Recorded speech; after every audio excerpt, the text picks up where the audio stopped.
All right, welcome back to 91 North, 95 South.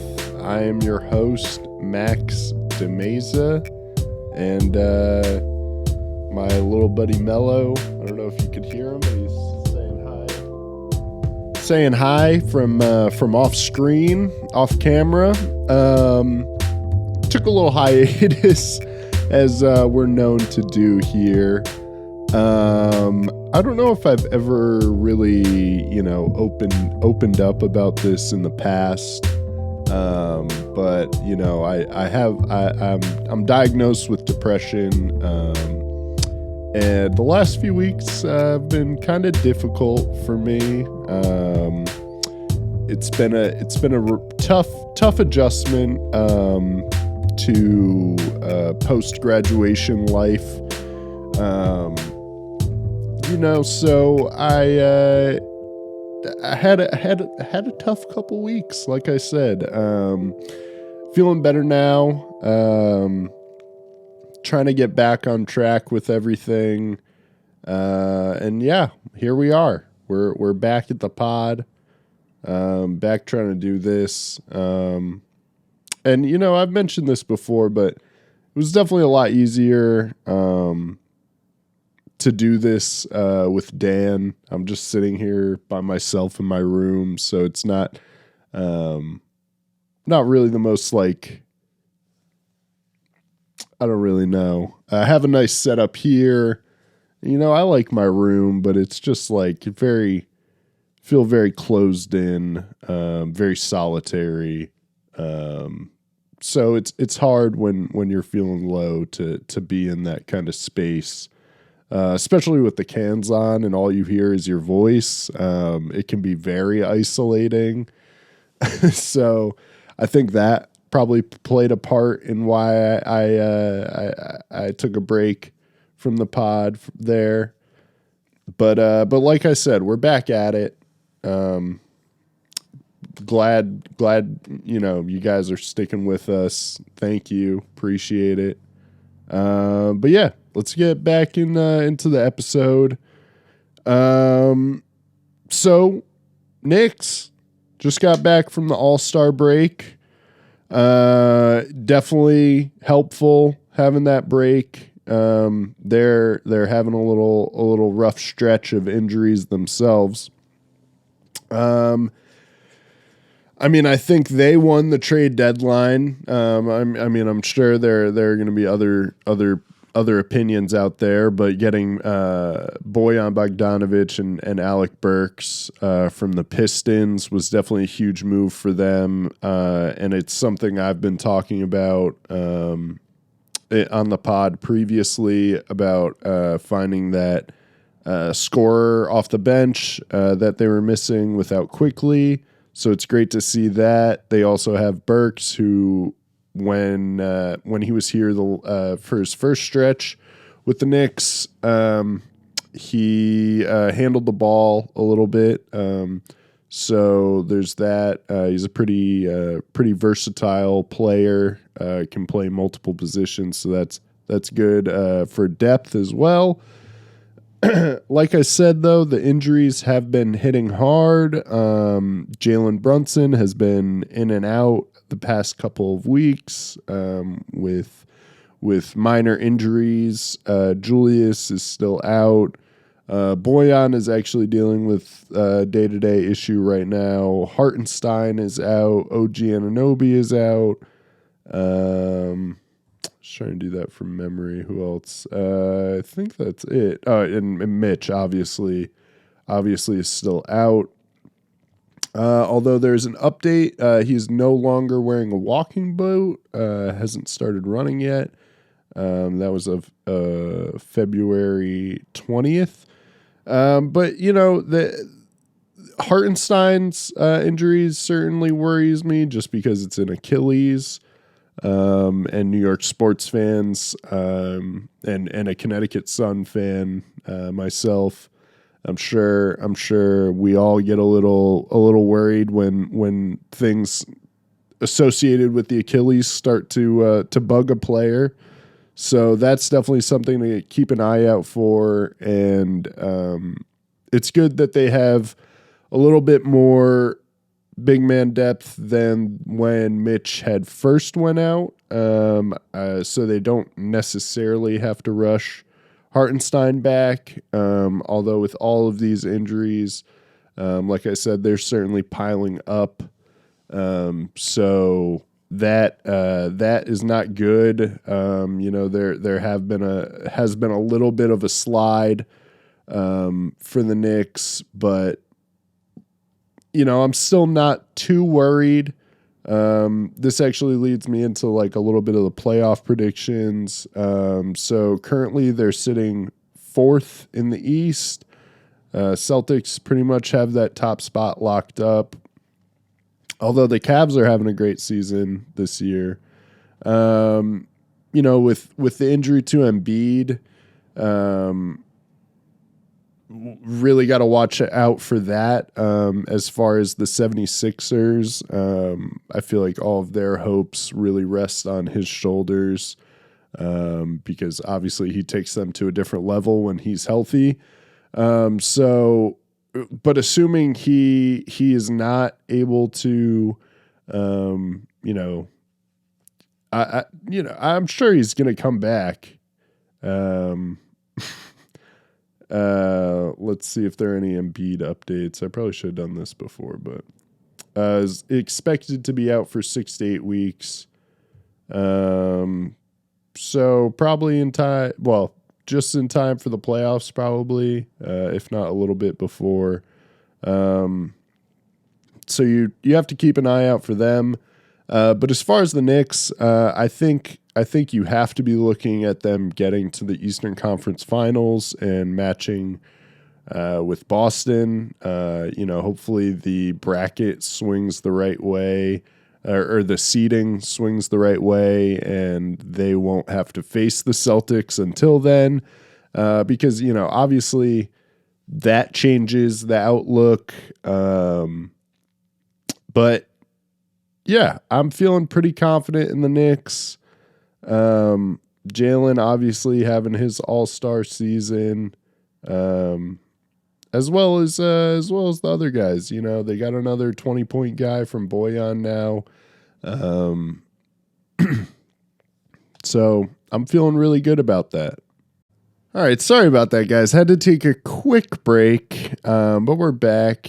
I think I said pretty much all I wanted to say about the Knicks and their playoff chances.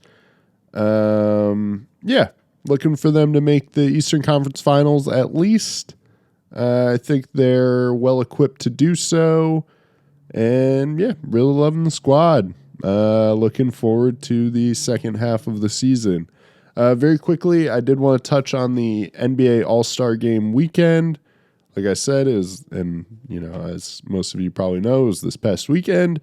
The league definitely needs to do something about the All-Star Game, the game itself. It's been pretty bad in the past, and this year was no different.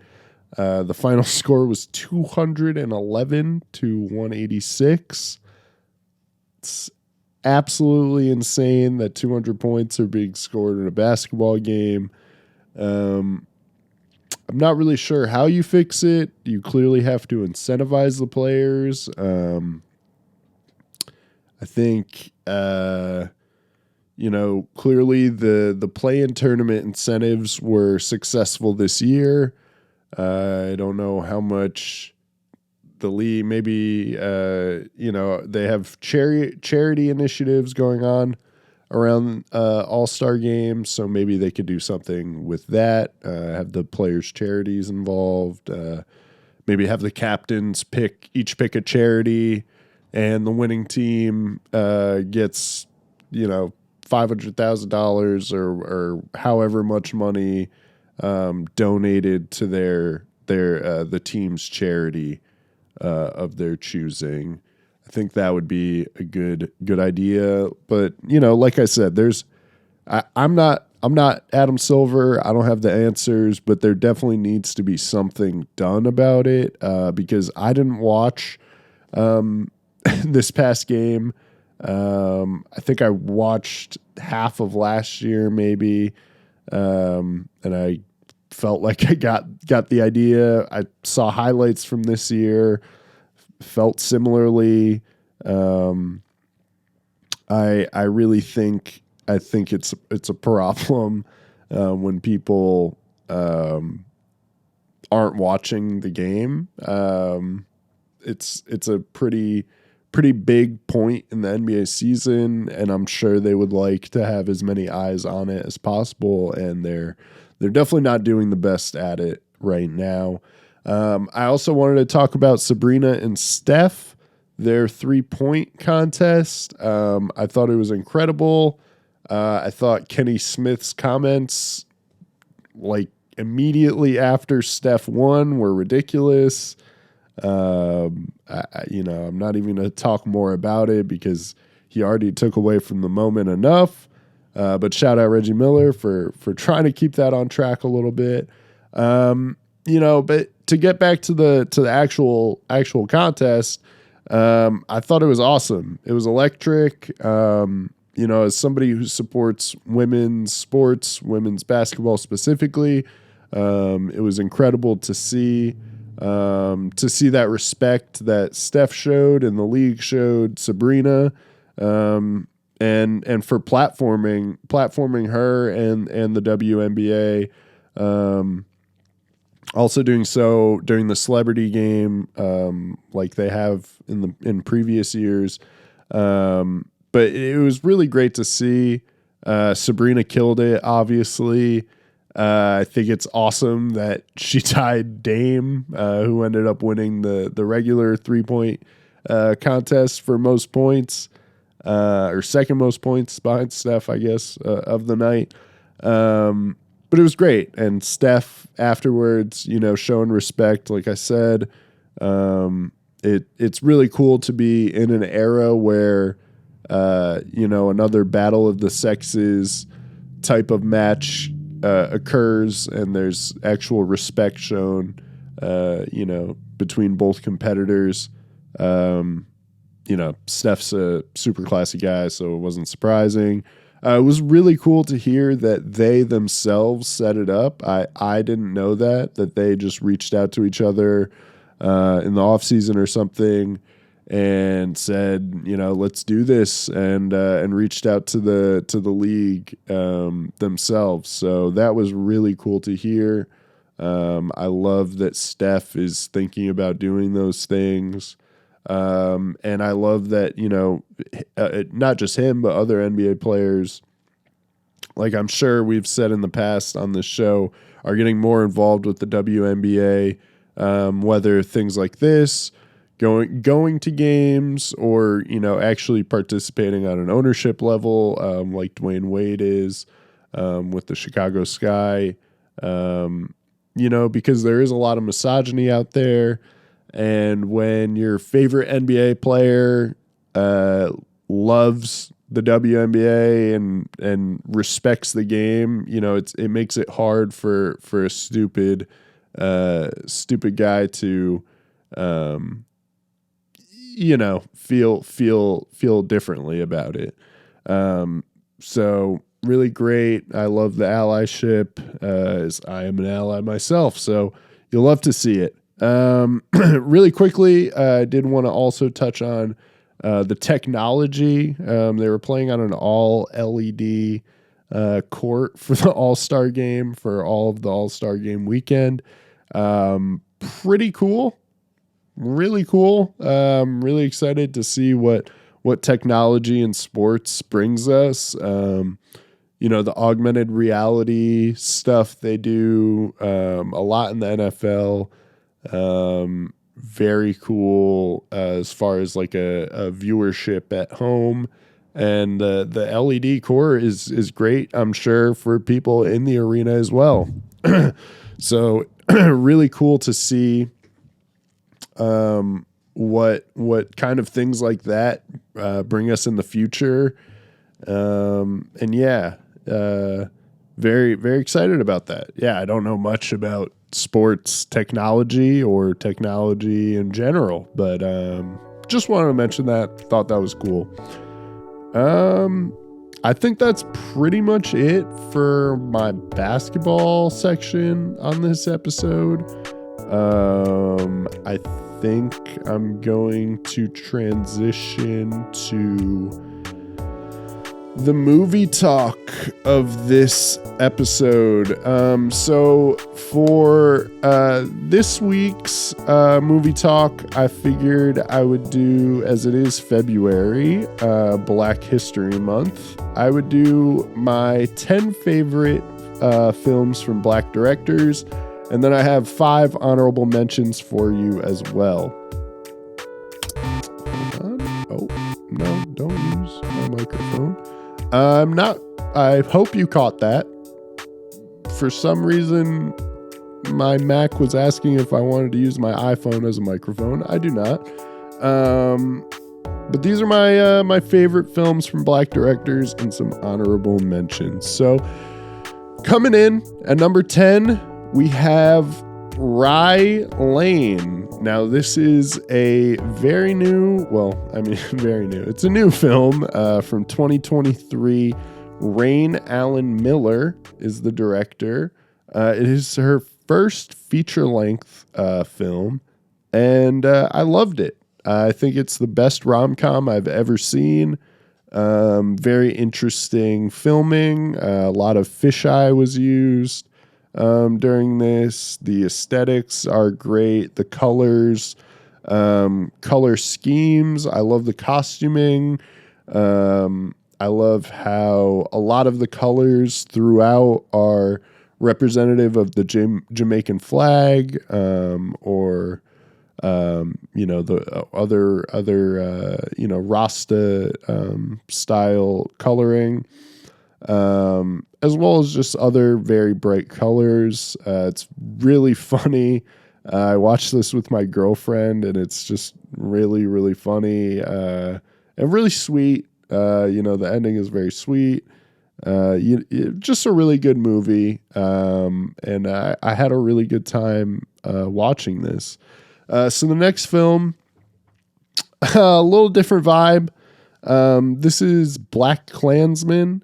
This is the 2018 film from Spike Lee about I believe, Colorado Springs. Yeah, Colorado Springs police officer who infiltrates the Ku Klux Klan by speaking with David Duke and other members on the telephone. Really great. Historical genre film. As you'll see throughout this list, I'm a big Spike Lee fan. So I love this. I think it's got some funny parts, got some really, tragic parts. I think it's just, it's a good movie to see.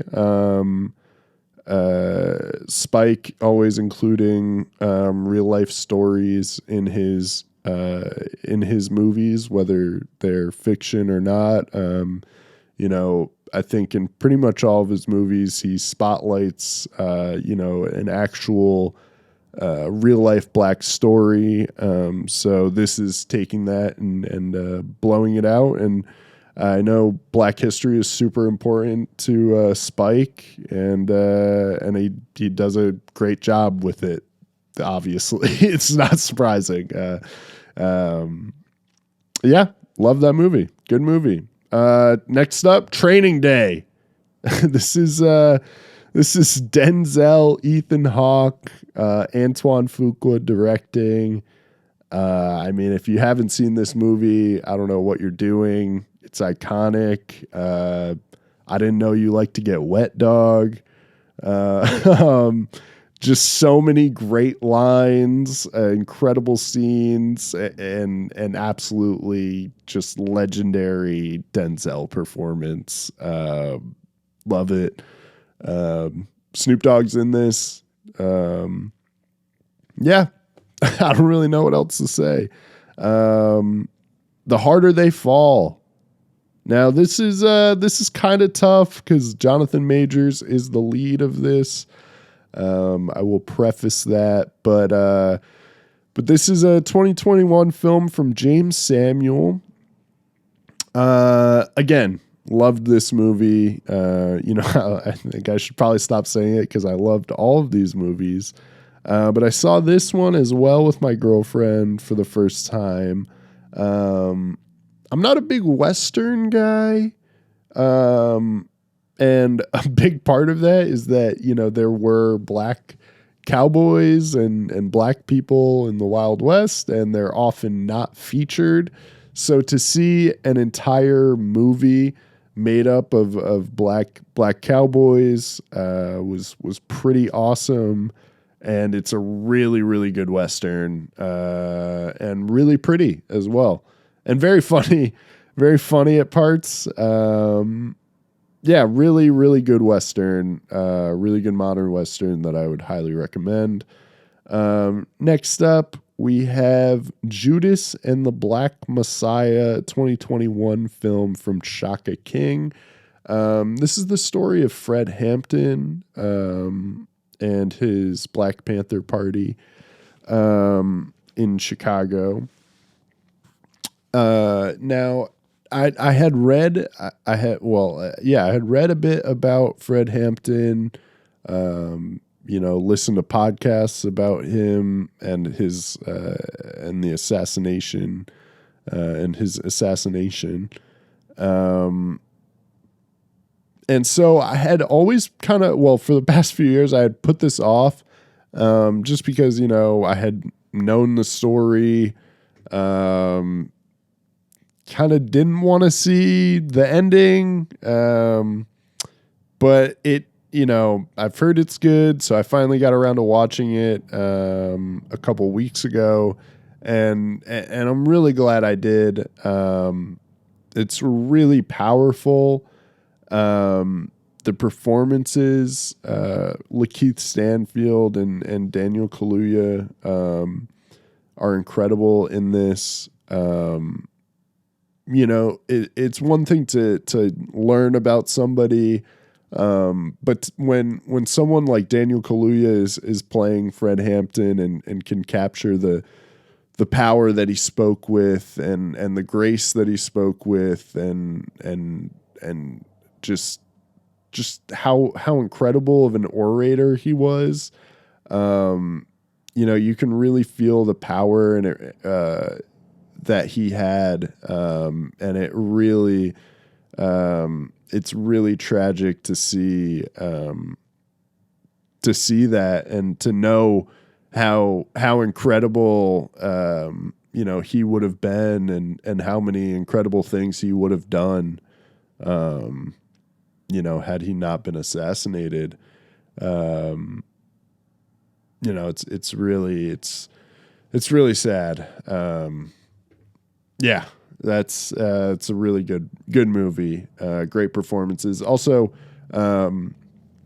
bit of a crime movie too. Bit of a genre movie at parts. The filming is really, really well done. There's a really cool shootout. Cool. It's very genre-y, action-y. Very, very well done. Very well done. So now we're in the top 5. So number 5 is Us. I'm gonna be honest. All of Jordan Peele's movies are in my top 5. I love Jordan Peele. So Us, not a lot of people like this. This is actually a movie that right after I finished watching it, I said I would like to get the screenplay of this. Because I feel like there's a lot that that Peele is trying to get at with this, and I feel like with another watch, I'll get even more out of it. I thought it was really interesting storytelling, great twist, and with all his movies, I think they're important important themes, ideas, messages to glean from this. So yeah, highly recommend Us. I mean, if you haven't watched Jordan Peele's movies, you should really get on that. Number 4 is Da 5 Bloods. Just a beautiful, beautiful, beautiful movie from Spike Lee. Chadwick Boseman is featured in this. Incredible actors across the board.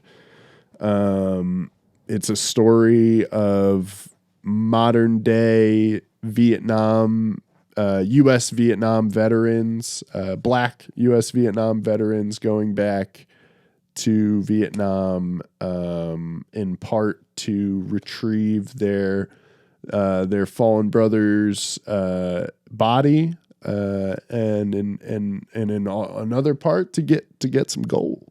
There's gold in them there hills. So yeah, it's I can't think of that movie, but it's a twist, or it's it's Spike's take on that gold movie that I can't think of. And it's really cool. He has flashbacks to when they were young in Vietnam. Well, back when they were fighting in Vietnam, and he has the modern day actors playing in those scenes. So they have 65-year-old men playing what should be their 20-year-old self. So it's an interesting way to tell that story. And I think kind of trying to show that this is still happening right now for them, that they never really left this jungle.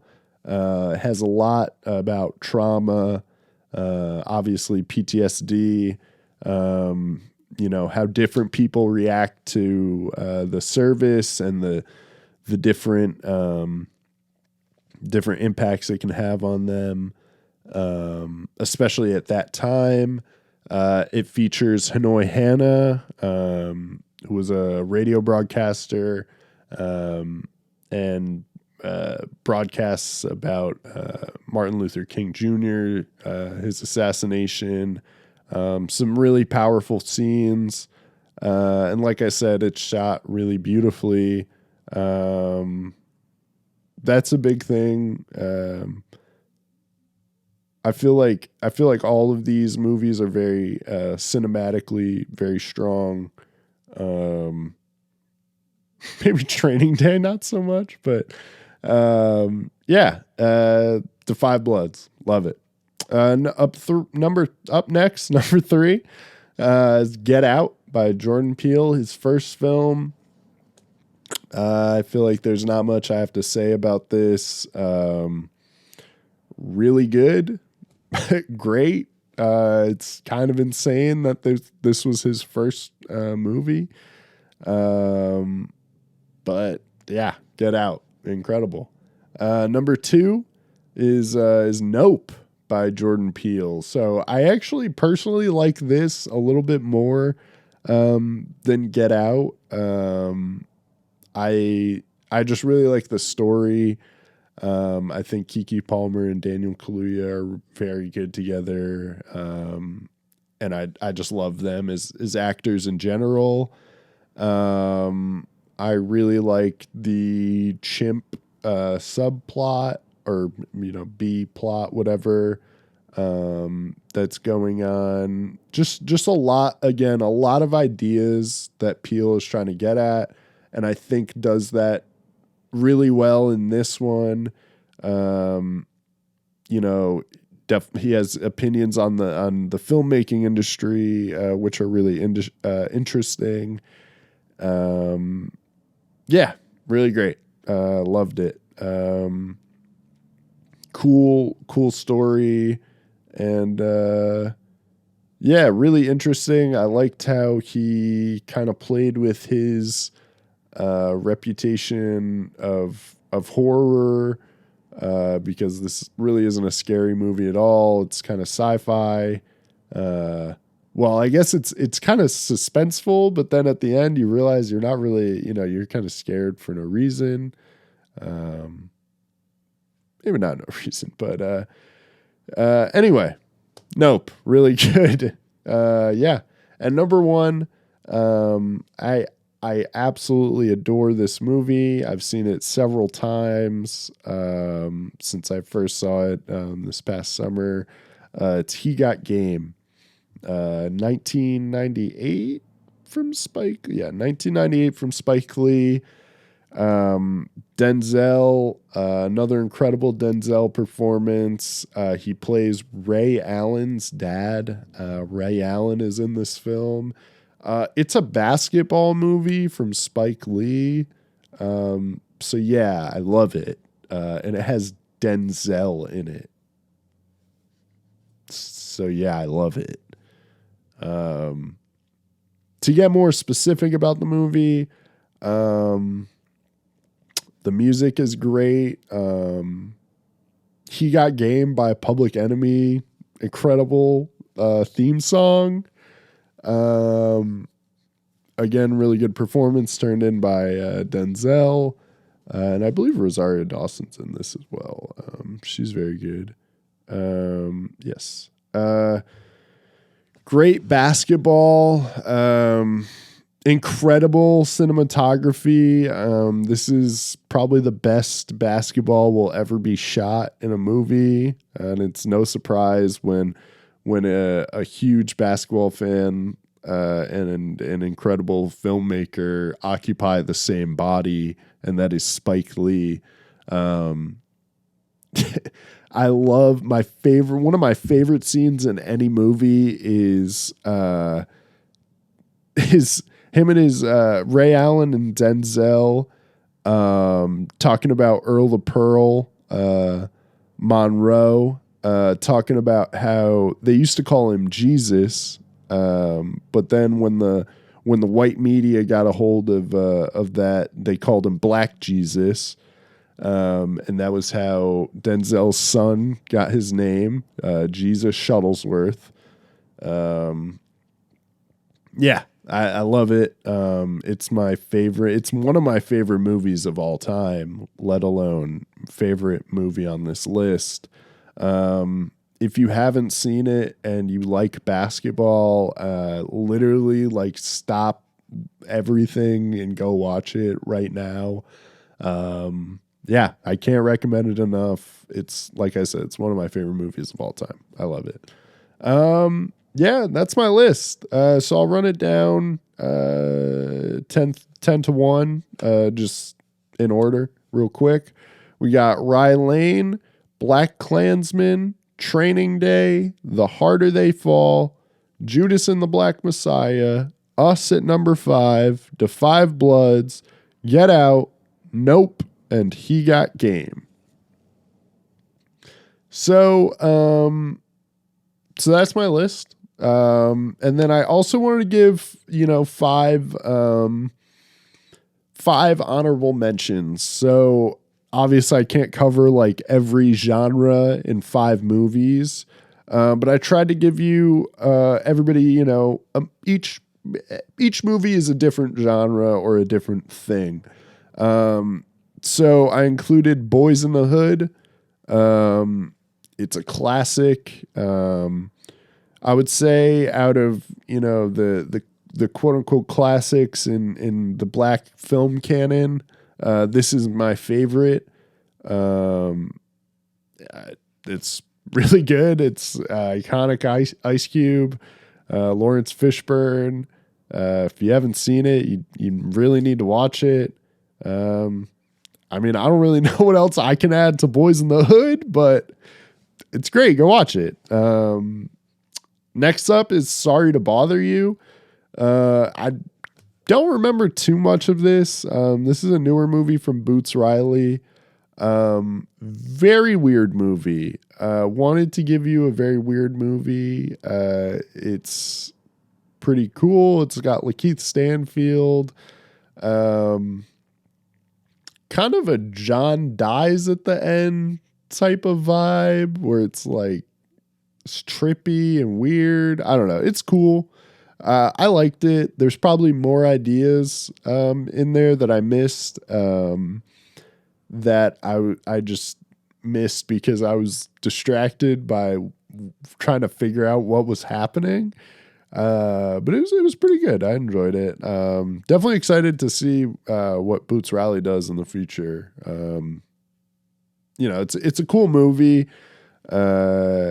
I feel like I've said that a bunch, but yeah, I feel like Boots can do some cool stuff. So next up is a modern kind of classic. I would say is If Beale Street Could Talk. Kind of a tragic love story. Very emotional. I would say very important. Yeah, I enjoyed it. It's definitely not a fun watch, but it's a good watch, and I think you should watch. Yeah, again, I don't know how much of it is my place to speak on these movies as far as like the messaging goes. So yeah, that's about it. I have to say, the next up is The Blackening. Might be surprising add to this list, but I don't really care. I've been getting more into horror movies, and I watched this with my girlfriend, and we were dying laughing. It's a modern kind of, Marlon Wayans scary movie type of movie. A bunch of friends get together for a Juneteenth party, and stuff goes wrong. People start getting killed. Also has to do with ideas of blackness. It's really cool about that movie that it can be funny and horror-y, whatever, and still have something to say. That's actually a big reason why I like a lot of horror movie, or I've been getting more into horror movies, is finding out that they're actually very subversive, which I guess shouldn't be surprising when they are horror movies with sex and gore and all that stuff. But yeah, to get back to the point, The Blackening, really funny. Some pretty good kills. Interesting, like plot device and story. Yeah, really liked it. And last up, I actually watched this today because I was making this list and I knew I should watch this before I finish, because I figured I would add it, and turns out I did. It's The Woman King. Came out in 2022 from Gina Prince Bythewood. Man, I mean, just a beautiful, incredible movie. I feel like I've said that about a lot of these movies. They all are. I mean, these are 10 of the best movies in my mind. 15 of the best movies in my mind. So I would hope that they're all beautiful and incredible, but this one in particular, I love. This is something I talk a lot about with my girlfriend, is that, I love watching movies from black creators, black voices. But I feel like a lot of these movies, or a lot of movies in the past, are just focused on black trauma and black pain, and it's just not fun to watch. You think of historical epics, quote unquote, and it's 12 Years a Slave, or I don't know, Glory, or I don't know. But it's hard to come up with them on the spot, but you know what I'm talking about. So to see a historical epic depict you know,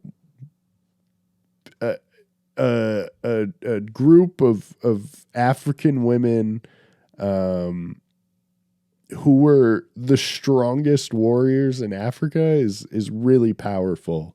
There's a lot of strength and grace, beauty, elegance. I could go on with adjectives. All of those are shown throughout the movie.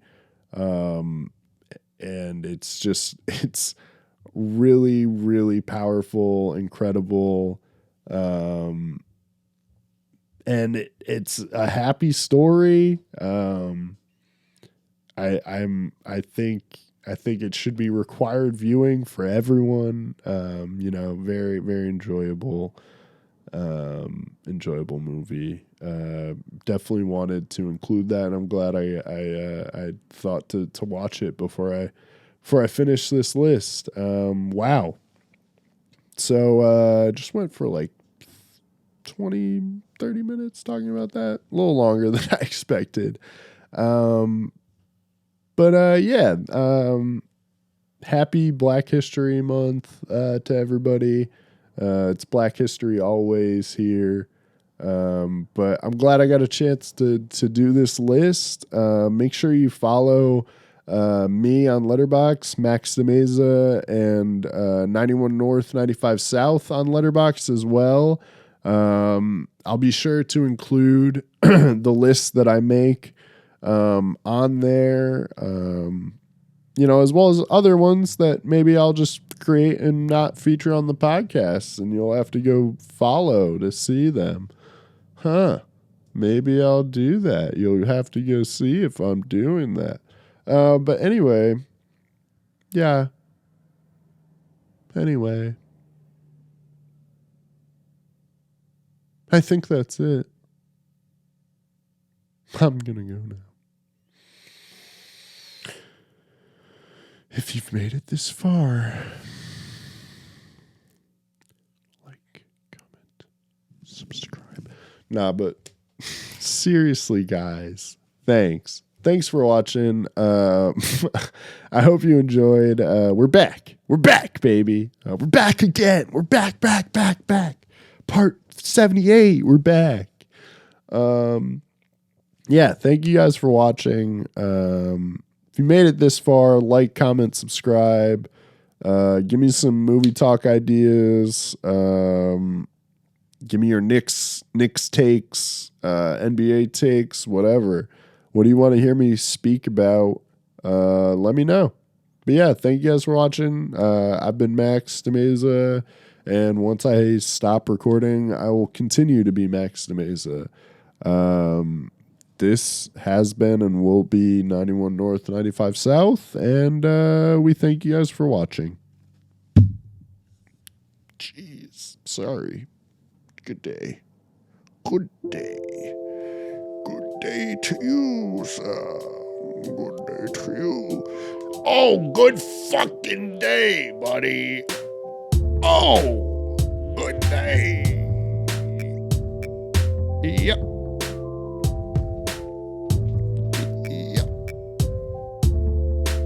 Boom, boom, boom, boom.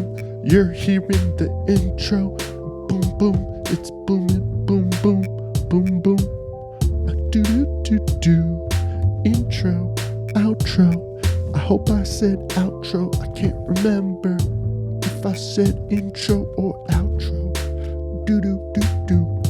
Boo-do. Carmelo Anthony is sitting right next to me. Because he's my cat. He's my kid. Yeah, he's my kid. He's looking at me. He went back to sleep. Peace.